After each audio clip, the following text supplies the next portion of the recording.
আসসালামু আলাইকুম। ফারজানাস রেসিপি নতুন আরও একটি এপিসোড দেখার আমন্ত্রণ আপনাদের সবাইকে। আমি আজকে আপনাদের করে দেখাবো বরিশাল জেলার ঐতিহ্যবাহী সেরা স্বাদের তুলতুলে নরম তালের দুধ পাকন পিঠা। আর বিশ্বাস করুন, এই পিঠার একটা বা দুইটা খেয়ে কিন্তু আপনার তৃপ্তি মিটবে না, একসাথে খেতে হবে 4-5টা। এটা আমার গ্যারান্টি রইল, কারণ এই পিঠার স্বাদ এতটাই অতুলনীয়। তো আমার রেসিপিগুলো যদি আপনাদের ভালো লেগে থাকে তাহলে আমার চ্যানেলটাকে সাবস্ক্রাইব করতে ভুলবেন না। আর আমার প্রতিটা ভিডিওর নোটিফিকেশন সবার আগে পেতে বেল বাটনে একটা ক্লিক করে দেবেন। তো চলুন গিয়ে দেখে নিই তালের দুধ পাকন পিঠা তৈরি করার সম্পূর্ণ প্রস্তুত প্রণালী। এখন প্রথমেই আমরা পিঠার জন্য ডোটা তৈরি করে নেব। তাই এখানে আমি চুলার মিডিয়াম হিটে একটা প্যানের মধ্যে দিয়ে দেব মেজারমেন্ট কাপের 1 কাপ আর 1/3 কাপ লিকুইড গরুর দুধ, 1 টেবিল চামচ চিনি, হাফ চা চামচ লবণ। এখন এই সবগুলো উপকরণ হালকাভাবে মিশিয়ে নেব। মেশানো হয়ে গেলে এ পর্যায়ের মধ্যে অ্যাড করে দেব মেজারমেন্ট কাপের 1/3 কাপ ঘন তালের রস। এখন আবার একটা স্প্যাচুলা বা হুইপ চামচ দিয়ে লিকুইড দুধের সাথে তালের রসটাও খুব ভালোভাবে মিশিয়ে নেব। মিশিয়ে প্যানে ঢাকনা দিয়ে দেব 2 থেকে 3 মিনিটের জন্য, যেন লিকুইড দুধের এই মিশ্রণের মধ্যে বলক চলে আসে। দেখুন, 2 মিনিট পর দুধের মধ্যে কিন্তু প্রথম বলকটা চলে এসেছে। আর এ পর্যায়ের মধ্যে অ্যাড করে দেব মেজারমেন্ট কাপের 1 কাপ পরিমাণ শুকনো চালের গুঁড়ো, 1/3 কাপ ময়দা, 1 টেবিল চামচ সুজি। আর এখানে আমি বাজার থেকে কিনে আনা কাঁচা সুজিটাই ব্যবহার করেছি।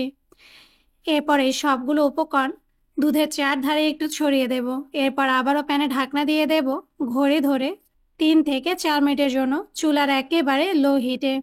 4 মিনিট পর সবগুলো উপকরণ আবারও খুব ভালোভাবে একসাথে একটা স্প্যাচুলা দিয়ে মিশিয়ে নিলেই কিন্তু পিঠার জন্য একেবারে টাইট ফিট একটা ডো তৈরি হয়ে যাবে। আর এই পিঠার ডোটা আসলে কতটা পারফেক্ট হয়েছে সেটা বোঝার জন্য কিছুটা পরিমাণ ডো হাতে নিয়ে ঠিক এভাবে একটু দলা পাকিয়ে দেখব। যদি দেখি ডোটা হাতে বেজে যাচ্ছে না, তাহলে বুঝতে হবে এটা একেবারেই পারফেক্ট আছে। এখন প্যানে আবারও ঢাকনা দিয়ে দেব এবং চুলা থেকে নামিয়ে পিঠার এই ডোটা আবার একটা সাইডে রেখে দেব 5 থেকে 7 মিনিটের জন্য। সেই সাথে পিঠার জন্য দুধের প্রিপারেশনটা করে নেব।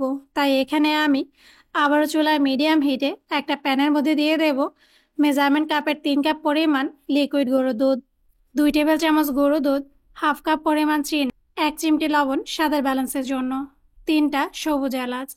এখন এই সবগুলো উপকরণ আবারও খুব ভালোভাবে একসাথে মিশিয়ে নিয়ে দুধের মধ্যে বলক তুলে নেব। দেখুন, কিছুটা সময় জাল করে নেওয়ার পর দুধের মধ্যে কিন্তু প্রথম বলকটা চলে এসেছে। আর এ পর্যায়ের মধ্যে অ্যাড করে দেব 3 টেবিল চামচ ঘন তালের রস। এখন তালের রসটাও আমরা লিকুইড দুধের মিশ্রণের সাথে খুব ভালোভাবে মিশিয়ে নেব। এখন এই সবগুলো উপকরণ আবারও খুব ভালোভাবে মিশিয়ে নিয়ে দুধের মধ্যে একটা বলক তুলে নেব। দেখুন, কিছুটা সময় জাল করে নেওয়ার পর দুধের মধ্যে কিন্তু আবারও খুব ভালোভাবে একটা বলক চলে এসেছে। কোনোভাবেই কিন্তু লিকুইড দুধের এই মিশ্রণটা ঘন করা যাবে না, না হয় পিঠার ভেতরে দুধের শিরাটা ভালোভাবে ঢুকবে না। তাই অবশ্যই মনে রাখতে হবে প্রথম বলকটা আসার সাথে সাথে লিকুইড দুধের এই মিশ্রণটা চুলা থেকে নামিয়ে নিতে হবে। সেই সাথে আগে থেকে যে ডোটা আমরা তৈরি করে রেখেছিলাম সেই ডোটা দিয়ে পিঠা তৈরির প্রিপারেশনে চলে যাব। আর এর জন্য এখানে আমি এরকম একটা ছড়ানো থালের মধ্যে আগে থেকে তৈরি করে রাখা পিঠার ডোটা নিয়ে নেব। এরপর হাতের তালু দিয়ে খুব ভালোভাবে ডোটাকে মথে নেব, যতক্ষণ না পর্যন্ত ডোটা একেবারে মসৃণ হয়ে যাচ্ছে। দেখুন, কিছুটা সময় মথে নেওয়ার পর ডোটা কিন্তু একেবারে মসৃণ হয়ে গেছে।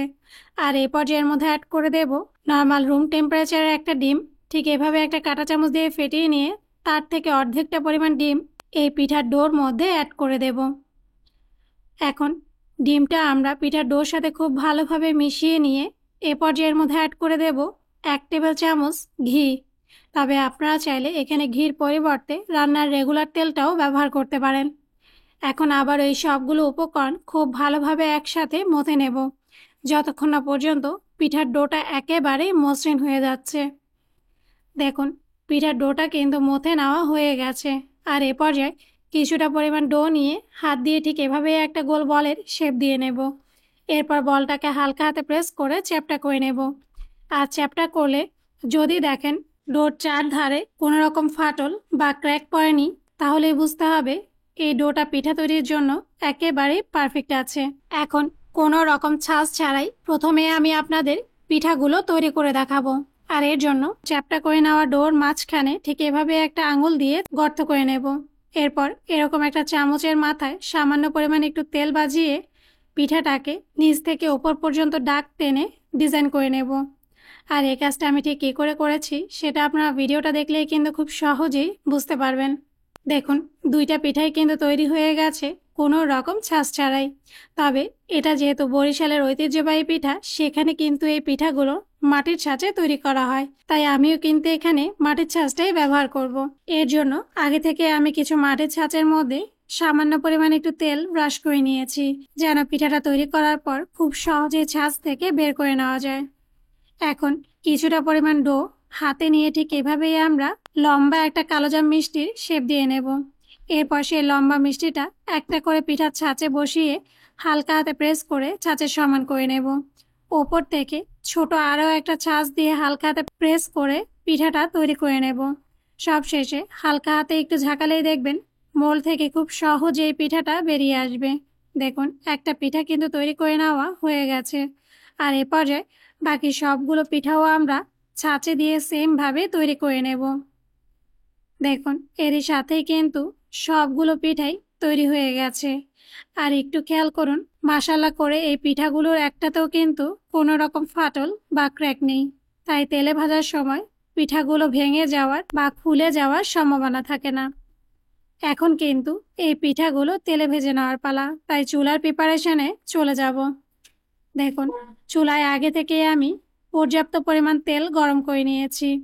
এখন চুলার লো মিডিয়াম হিটে অর্ধেকটা পরিমাণ পিঠা আমরা তেলের মধ্যে দিয়ে দেব এবং একটা চামচ দিয়ে হালকা হাতে একটু নাড়াচাড়া করলেই দেখবেন পিঠাগুলো ফুলে তেলের ওপর ভেসে উঠবে।